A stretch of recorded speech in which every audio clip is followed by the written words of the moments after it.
దేవుడు పరిశోధించాడు అబ్రహాముని, నీకొక్కగానొక కుమారుని తీసుకొచ్చి బలిగా అప్పగించాడు. పోనీ అబ్రహాం ఏమన్నా ఎమోషనల్ డెసిషన్ తీసుకున్నాడా? కొంతమంది దేవుని కొరకు ఎమోషనల్ డెసిషన్ తీసుకుంటారు. వాక్యం అంతా విన్న తర్వాత నేను డిసైడ్ అయిపోయానండి, ఈ రోజున ఇంకా అదండి ఇదండి అంటారు. కానీ 2 రోజులు అయిపోయిన తర్వాత అదంతా చెప్పండి, ఆ పొంగు అంతా ఏమైపోద్ది? చల్లారిపోద్ది. మళ్ళీ అంతకన్నా ఘోరంగా ధైర్యపోతూ ఉంటారు. కొన్ని ఎమోషనల్ డెసిషన్స్, వాటిని ఏమంటారంటే ఉద్యమం అనరు, దాన్ని ఏమంటారు? ఉద్రేకం అంటారు. కొంతమంది ఉద్రేక భక్తి ఉంటుంది. దేవుడు మనలోంచి ఉజ్జీవాన్ని కోరుతున్నాడు కానీ చెప్పండి ఏం కోరట్లేదు, ఆయన ఉద్రేకాన్ని కోరడం లేదు. పేతురు ఉద్రేక భక్తిపరుడికి సాదృశ్యం. ప్రతి దానికి వచ్చేసి ఎంటర్ అయిపోయి అట్ ఇట్ అనేవాడు. కానీ తీరా సమయం వచ్చేసరికి అందరూ అన్న, పేతురు గారు కొంచెం స్లోగా పరిగెట్టండి అన్నా కానీ చెప్పండి ఏం చేస్తున్నాడు? పరిగెత్తడమే. దేవుడు ఎరుగునని ఎన్నిసార్లు అబద్ధం ఆడేశాడు? 3 సార్లు. ఏమైపోయింది? అతను ఉద్రేకం అంతా. ఎప్పుడు ఉద్రేక భక్తిని మీరు అలవాటు చేసుకోకండి, ఉజ్జీవాన్ని అలవాటు చేసుకోవాలి. చిన్నప్పుడు మా ఏరియాలో ఒక ఆయన సోడా బుడ్డి పట్టుకొచ్చేవాడు. ఒక బండి తోలుకుని వచ్చేవాడు సోడాలు.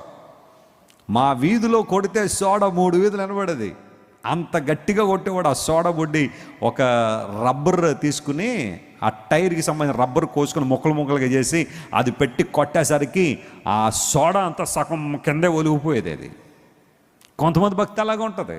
థమ్స్అప్ బాగా ఫ్రిడ్జ్లో పెట్టి బాగా కూల్ చేసి ఒక్కసారి తీగానే బుస్ బుస్ బుస్ అని ఎలా పొంగిపోతూ ఉంటుందో, కొంతమంది కూడా జనవరి 1వ తారీఖున అలాగే బుస్ బుస్ బుస్ బుస్ పొంగిపోతారు. ఎన్ని నిర్ణయాలో తెలియదు. పుస్తకాలు రాసేస్తారు.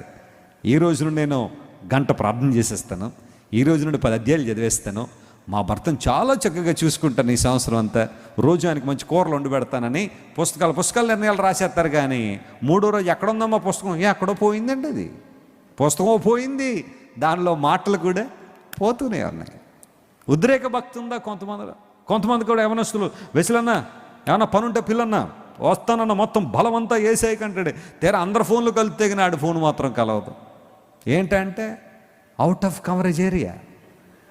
ఎక్కడో అడవుల్లో ఉంటాడని కాదు, దేవునికి అవుట్ ఆఫ్ కవరేజ్ ఏరియా అయిపోయాడు. ఇంకెక్కడ దొరుకుతాడు మనిషి? నాకు గనక ఉద్యోగం వచ్చిందంటే నేను దేవునికి 10వ భాగం కాదన్న 20% ఇచ్చేస్తానన్న బలంగా ప్రార్థన చేయండి అని ఉపవాసం ఉండనగానే మేమేదో నిజం అనుకుని నమ్మేసుకుని ఉపవాసం ప్రార్థన చేసి కన్నీరు కార్చేస్తే దేవుడు ఉద్యోగం ఇవ్వగానే 10వ భాగం సంగతి అలా పెట్టండి. ఆదివారమే రాడిక కనీసం కానుక ఇవ్వడానికైనా దేవునికి. ఏమైపోయింది నీ బ్రతుకు? నీకు ఉద్రేకాలు ఏమైపోయినాయి?